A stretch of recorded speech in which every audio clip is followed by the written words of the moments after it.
അസ്സലാമു അലൈക്കും വറഹ്മത്തുള്ളാഹി വബറകാതുഹു. അൽഹംദുലില്ലാഹ്, അള്ളാഹുവിന്റെ മഹത്തായ അനുഗ്രഹം കൊണ്ട് ഈ ഒരു റമദാനിൽ കൂടെ കടന്നു പോകാനുള്ള സൗഭാഗ്യം ലഭിച്ച ആളുകളാണ് നമ്മൾ ഓരോരുത്തരും. തീർച്ചയായും പടച്ച റബ്ബിനോട് ശുക്ർ ചെയ്യേണ്ട സന്ദർഭമാണ് ഈ ഒരു അവസരം എന്ന് പറയുന്നത്. ഒരു റമദാൻ സമാഗതമാവുകയും ആ റമദാനിൽ ജീവിക്കുവാൻ സാധിക്കുകയും ചെയ്യുക എന്നുള്ളത് ഒരു വിശ്വാസിയെ സംബന്ധിച്ചിടത്തോളം എത്രയോ അനുഗ്രഹീതമാക്കപ്പെട്ട കാര്യമാണ്. അതോടൊപ്പം തന്നെ ആ വിശുദ്ധ റമദാനിനെ പൂർണ്ണാർത്ഥത്തിൽ ഉപയോഗപ്പെടുത്തുക എന്നുള്ളത് അതിനേക്കാളും പ്രാധാന്യമുള്ള സംഗതിയാണ്. നമ്മുടെ മുന്നിൽ എത്തിപ്പെട്ട ഈ വിശുദ്ധ റമദാനിനെ പൂർണ്ണ അർത്ഥത്തിൽ ഉപയോഗപ്പെടുത്താൻ അല്ലാഹു സുബ്ഹാനഹു വ തആല നമ്മേവരെയും അനുഗ്രഹിക്കുമാറാവട്ടെ. ഇതുപോലെ തന്നെ നാളെ അല്ലാഹുവിന്റെ ജന്നാത്തുൽ ഫിർദൗസിൽ ഒരുമിച്ച് കൂടുവാനുള്ള ഭാഗ്യം നൽകി അല്ലാഹു നമ്മേവരെയും അനുഗ്രഹിക്കുമാറാവട്ടെ. അൽഹംദുലില്ലാഹ്, റമദാൻ സംഗമം എന്ന് പറയുന്നത് കഴിഞ്ഞ ഒരുപാട് വർഷമായി ബാംഗ്ലൂരിന്റെ മണ്ണിൽ നടന്നുകൊണ്ടിരിക്കുന്ന ഒരു മലയാളിയുടെ വാർഷിക ഇഫ്താർ സംഗമമായി മാറിക്കഴിഞ്ഞു. 25 വർഷങ്ങളിലധികമായി ഈ ഒരു സംഗമം ഒരു മുടക്കമില്ലാതെ നടന്നു പോകുന്നു എന്നുള്ളത് തന്നെയാണ് ഈ ഒരു സംഗമത്തെ സംബന്ധിച്ചിടത്തോളം അതിന്റെ ഏറ്റവും വലിയ ഭംഗി എന്ന് പറയുന്നത്. ബാംഗ്ലൂരിന്റെ ചരിത്രവുമായി ബന്ധപ്പെട്ട് അതിന് അഭേദ്യമായ ബന്ധമുണ്ട്. ബാംഗ്ലൂരിലെ മുസ്ലിം സഹോദരങ്ങളിൽ നോമ്പുമായിട്ട് അതിന് അഭേദ്യമായ ബന്ധമുണ്ട്. ബാംഗ്ലൂരിലെ മലയാളി മുസ്ലിം സുഹൃത്തുക്കളുടെ റമദാൻ കലണ്ടറിൽ ആഡ് ചെയ്യപ്പെട്ട ഒരു പരിപാടിയായി ഇന്ന് റമദാൻ സംഗമം മാറിക്കഴിഞ്ഞിരിക്കുന്നു എന്നുള്ളതാണ് അതിന്റെ ഒരു വസ്തുത. പ്രിയപ്പെട്ടവരെ, നമുക്കറിയാം, റമദാൻ സംഗമം എന്ന് പറയുന്നത് ഇതിന്റെ സംഘാടകരെ സംബന്ധിച്ചിടത്തോളം ഏതെങ്കിലും ഒരു പരിപാടി നടത്താൻ വേണ്ടി നടത്തുന്ന പരിപാടിയല്ല. അങ്ങനെ ഒരു പരിപാടി നടത്തുന്നുണ്ട് എന്നതുകൊണ്ട് നടത്തപ്പെടുന്ന ഒരു പരിപാടിയുമല്ല റമദാൻ സംഗമം എന്ന് പറയുന്നത്. മറിച്ച് കൃത്യമായ ഉദ്ദേശ ലക്ഷ്യങ്ങളോട് കൂടി ബാംഗ്ലൂരിന്റെ മണ്ണിൽ മലയാളി മുസ്ലിം സുഹൃത്തുക്കളുടെ ഇത്തരത്തിലൊരു സംഗമം നടക്കേണ്ടതുണ്ട് എന്ന ബോധ്യത്തിന്റെ അടിസ്ഥാനത്തിലാണ് ഇത്തരത്തിലുള്ള ഒരു പരിപാടി ജമാഅത്തെ ഇസ്ലാമി ഹിന്ദു ബാംഗ്ലൂരിൽ കഴിഞ്ഞ കുറെ വർഷങ്ങളായിട്ട് സംഘടിപ്പിച്ചുകൊണ്ടിരിക്കുന്നത്. അതുകൊണ്ട് തന്നെ ഓരോ റമദാൻ സംഗമങ്ങൾ നടന്നുകൊണ്ടിരിക്കുന്ന സന്ദർഭത്തിലും ബാംഗ്ലൂരിലെ മുസ്ലിം സഹോദരങ്ങളോട് റമദാൻ സംഗമം ഏതെങ്കിലും ഒരു വിഷയവുമായി ബന്ധപ്പെട്ടുകൊണ്ട് സംസാരിക്കാറുണ്ട്. ഇവിടെ കൂടിയിരിക്കുന്ന മുഴുവൻ മുസ്ലിം സഹോദരങ്ങളോടും അതോടൊപ്പം തന്നെ റമദാൻ സംഗമത്തിന്റെ സന്ദേശം എത്തിക്കുവാൻ ആഗ്രഹിക്കുന്ന മുസ്ലിം സഹോദരങ്ങളോടും ഏതെങ്കിലും ഒരു വിഷയത്തെ കുറിച്ച് വളരെ ദീർഘമായിട്ട് സംസാരിക്കുവാൻ റമദാൻ സംഗമം ശ്രമിക്കാറുണ്ട്. കാരണം ഞാൻ നേരത്തെ പറഞ്ഞ പോലെ ഏതെങ്കിലും ഒരു ഇവന്റ് നടത്തുക എന്നതിലപ്പുറം ഒരു ഇവന്റിനോടൊപ്പം തന്നെ കാര്യഗൗരവമായ ഒരു വിഷയത്തെ എന്റെ പ്രിയപ്പെട്ട സഹോദരന്മാരുടെ മുന്നിലേക്ക് അവതരിപ്പിക്കണം എന്ന ഒരു ബോധ്യത്തിന്റെ അടിസ്ഥാനത്തിലാണ് ഇത്തരത്തിലുള്ള ഒരു പരിപാടി സംഘടിപ്പിച്ചിട്ടുള്ളത്. നമുക്കറിയാം, ഈ വർഷത്തെ റമദാൻ സംഗമത്തിന്റെ ടൈറ്റിലായിട്ട് തീമായിട്ട് നമ്മൾ കണ്ടിട്ടുള്ളത് ഷുഹദാ ബിൽ ഖിസ്ത് എന്നുള്ളതാണ്. വളരെ മനോഹരമായ ഒരു ഖുർആൻ ക്ലാസ്സിലൂടെ നമ്മൾ അതിന്റെ ഗൗരവത്തെ കുറിച്ച് മനസ്സിലാക്കി കഴിഞ്ഞു. ഷുഹദാ ബിൽ ഖിസ്ത് എന്ന് പറയുമ്പോൾ നീതിയെ സാക്ഷി വഹിക്കുന്നതാണ്, നീതിക്ക് വേണ്ടിയിട്ടുള്ള സാക്ഷ്യമാണ്. പ്രിയപ്പെട്ടവരെ, നമുക്കറിയാം, ഇന്നിന്റെ സാഹചര്യത്തിൽ പുതിയ വർത്തമാന കാലഘട്ടത്തിൽ ഒരു മനുഷ്യന്റെ, പ്രത്യേകിച്ച് ലോകത്തിന്റെ പുതിയ കാലക്രമവുമായി ബന്ധപ്പെട്ട് നമ്മൾ ആലോചിച്ചു കഴിഞ്ഞാൽ മനസ്സിലാക്കാൻ സാധിക്കും, ഏതൊരു മനുഷ്യന്റെയും ഈ ലോകത്തിന്റെയും അടിസ്ഥാനപരമായ പ്രശ്നങ്ങളിലൊന്ന് നീതി നിഷേധിക്കപ്പെടുന്നതായിട്ട് മാറിക്കൊണ്ടിരിക്കുന്ന സാഹചര്യത്തിലൂടെയാണ് നമ്മൾ ജീവിച്ചുകൊണ്ടിരിക്കുന്നത്. ഇവിടെ എഴുന്നേറ്റ് നിന്നുകൊണ്ട് നീതിക്ക് വേണ്ടി സംസാരിക്കുക എന്ന് പറയുന്നത് വിശ്വാസികളെ സംബന്ധിച്ചിടത്തോളം അവരുടെ വിശ്വാസത്തിന്റെ കൂടെ ഭാഗമാണ് എന്നൊരു സന്ദേശമാണ് യഥാർത്ഥത്തിൽ റമദാൻ സംഗമത്തിലൂടെ ഉയർത്തിപ്പിടിക്കുവാൻ ഇതിന്റെ സംഘാടകർ ആഗ്രഹിക്കുന്നത്. നമുക്കറിയാം, വിശ്വാസികളായ നമ്മെ സംബന്ധിച്ചിടത്തോളം നമ്മുടെയൊക്കെ ഒരു ഗൈഡ് ലൈൻ എന്ന് പറയുന്നത് വിശുദ്ധ ഖുർആനും തിരുസുന്നത്തുമാണ്.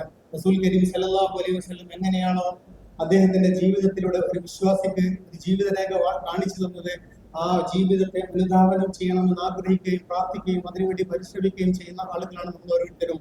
അങ്ങനെയുള്ള പ്രവാചകന്റെ മാതൃകയാണ് യഥാർത്ഥത്തിൽ വിശ്വാസികളായ നമ്മെ സംബന്ധിച്ചിടത്തോളം നമ്മുടെ ജീവിതത്തിന്റെ വഴിത്താര എന്ന് പറയുന്നത്. നമുക്കറിയാം, നമ്മൾ ആഗ്രഹിക്കുന്നത് അല്ലെങ്കിൽ നമ്മൾ പഠിച്ചിട്ടുള്ളത് മഹാനായ റസൂൽ കരീം സല്ലല്ലാഹു അലൈഹി വസല്ലമയുടെ ജീവിതത്തെ കുറിച്ചാണ്. അനാഥനായിട്ടുള്ള ഒരു മനുഷ്യന്റെ, ഒരു കുട്ടിയുടെ അവകാശത്തിന് വേണ്ടി പോരാടിയിട്ടുള്ള റസൂൽ കരീം സല്ലല്ലാഹു അലൈഹി വസല്ലമാണ് നമ്മുടെ മാതൃക. അതോടൊപ്പം തന്നെ യൂഫ്രട്ടീസ് തീരത്ത് ഒരാട്ടിൻകുട്ടി വിശന്നു കഴിഞ്ഞാൽ പോലും അതിനെ ഞാൻ മറുപടി പറയേണ്ടി വരുമെന്നൊരു ബോധ്യം, ഒരു പേടി, ആ പേടി പകർന്നു നൽകിയ ഇസ്ലാമാണ് യഥാർത്ഥത്തിൽ നമ്മുടെയൊക്കെ ജീവവായു എന്ന് പറയുന്നത്.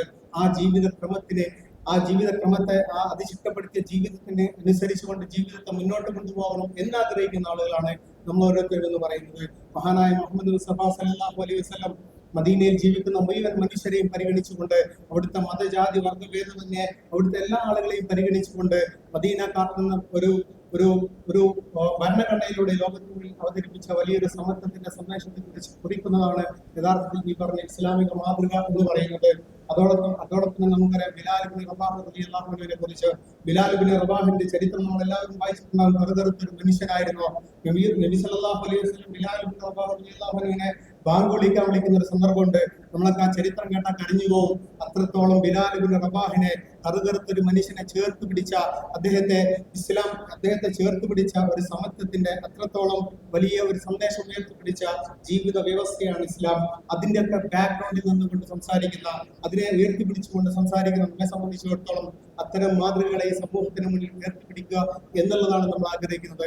നമ്മൾ പലപ്പോഴും നീതിയെക്കുറിച്ചും സമ്മതത്തെക്കുറിച്ചും പറയുമ്പോൾ, അതിലിനെ കുറിച്ചും ക്രിസ്റ്റിനെ കുറിച്ചും പറയുമ്പോൾ നമ്മൾ പലപ്പോഴും സാമൂഹികമായ പരമായ ഒരു വശങ്ങളിലേക്ക് മാത്രം അതിനെ ഒതുക്കാറുണ്ട്. പക്ഷെ അതിനപ്പുറം നമ്മൾ ആഗ്രഹിക്കുന്ന, അല്ലെങ്കിൽ നമ്മൾ ചെയ്യേണ്ടത് നീതിയെക്കുറിച്ചും സമ്മതത്തെക്കുറിച്ചും അതുപോലെ തന്നെ ഇത്തരം കാര്യങ്ങളെ കുറിച്ച് സംസാരിക്കുമ്പോൾ യഥാർത്ഥത്തിൽ തുടങ്ങേണ്ടത് നമ്മളിൽ നിന്നാണ്. ഒരു വ്യക്തി എന്ന അർത്ഥത്തിൽ എന്റെ ജീവിതത്തിന്റെ എല്ലാ മേഖലകളിലും, ഞാൻ ഇടപെടുന്ന എല്ലാ മേഖലകളിലും നീതിയുക്തമായിട്ട് ഇടപെടാൻ എനിക്ക് സാധിക്കാറുണ്ടോ?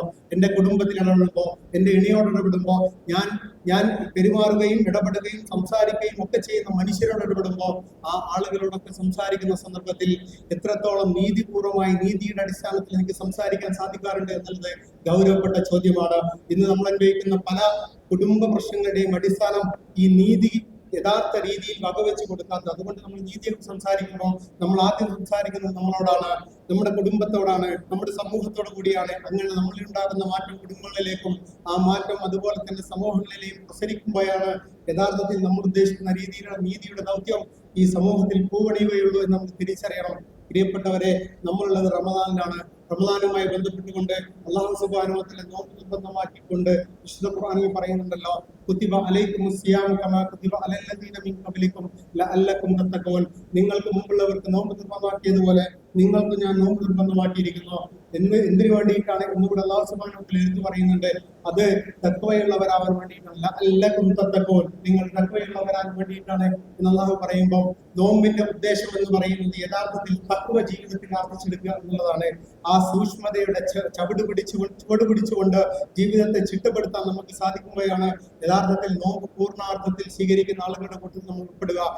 മറ്റൊരു തരത്തിൽ വിശുദ്ധ ഖുർആനിൽ തന്നെ പറയുന്നുണ്ട്, നീതി പാലിക്കുക എന്ന് പറയുന്നത് തഖ്വയോട് ചേർന്ന് നിൽക്കുന്നതാണ്. നമുക്കൊരു പക്ഷേ നമ്മുടെ മനസ്സിൽ ആലോചന നമ്മുടെ മനസ്സിലേക്ക് വന്നേക്കാം.